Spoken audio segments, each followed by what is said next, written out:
고린도전서 22번째 묵상입니다. 신약 성경 고린도전서 4장 14절부터 16절 말씀까지 봉독합니다. 내가 너희를 부끄럽게 하려고 이것을 쓰는 것이 아니라 오직 너희를 내 사랑하는 자녀같이 권하려 하는 것이라. 그리스도 안에서 일만 스승이 있으되 아버지는 많지 아니하니 그리스도 예수 안에서 내가 복음으로써 너희를 낳았음이라. 그러므로 내가 너희에게 권하노니 너희는 나를 본받는 자가 되라. 바울이 고린도 교인들의 불의와 허물을 신랄하게 비판하고 정죄함으로써 그들의 치부를 만천하에 폭로하고 그들에게 모멸감을 안겨주기 위해 이 편지를 쓴 게 아닙니다.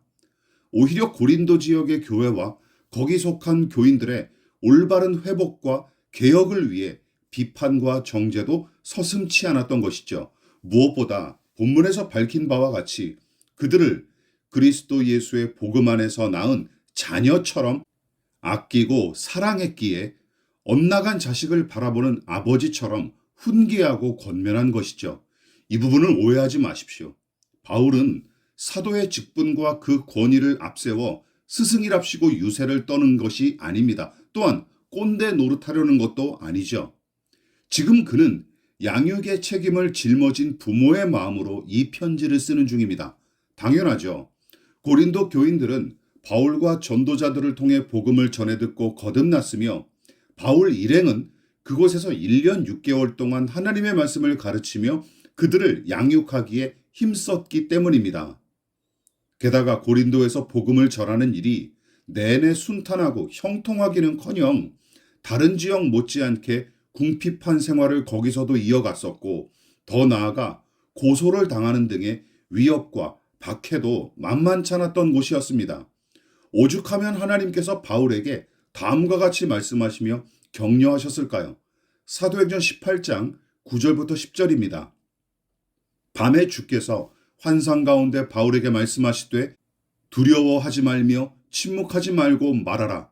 내가 너와 함께 있음에 어떤 사람도 너를 대적하여 해롭게 할 자가 없을 것이니 이는 이 성중에 내 백성이 많음이라 하시더라. 생계의 위협은 물론이고 생명을 위협받는 지경까지 이르러서도 용감히 복음을 전했던 바울과 전도자 일행이었습니다. 그러나 그들도 굶주림과 시비와 음행과 폭행과 죽음이 두려웠고 시시때때로 하나님을 향한 회의감에 사로잡혀 낙심하고 절망하기 일쑤였기에 그때마다 하나님은 바울과 전도자들을 격려하기 위해 두려워 마라. 내가 너와 함께 있다고 말씀하셨던 것이죠.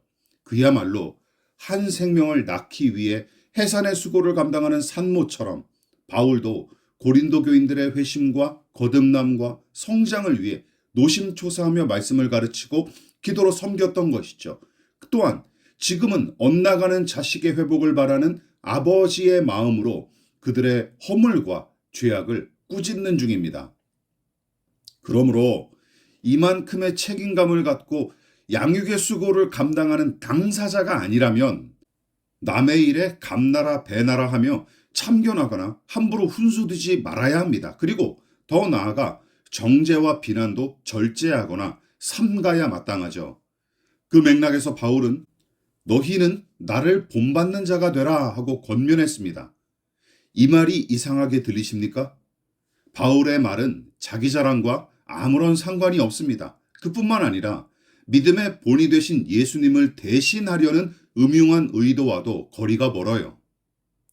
어떤 처지에서도 하나님을 신뢰하고 그분의 종답게 살기 위해 애쓰는 그의 모습, 선을 악으로 갚거나 악을 악으로 갚지 않는 모습, 고난당하지 않기 위해 살지 않고 주의 뜻이면 고난도 마다치 않았던 삶, 말만 내뱉고 책임지지 않는 스승이나 일타 강사가 아니라 자식 같은 교우들의 안위와 건강한 성장을 위해 희생과 수고를 기꺼이 감당했던 삶, 가난과 궁핍과 멸시와 박해 중에서 당당하게 살아가고 누군가를 살려내기 위해 고군분투했던 모습 등등 자기가 그리스도 예수님을 본받고 지금까지 살아왔듯이 그들도 그렇게 살아가기를 바라며 나를 본받아라 하고 조심스레 권면한 것입니다.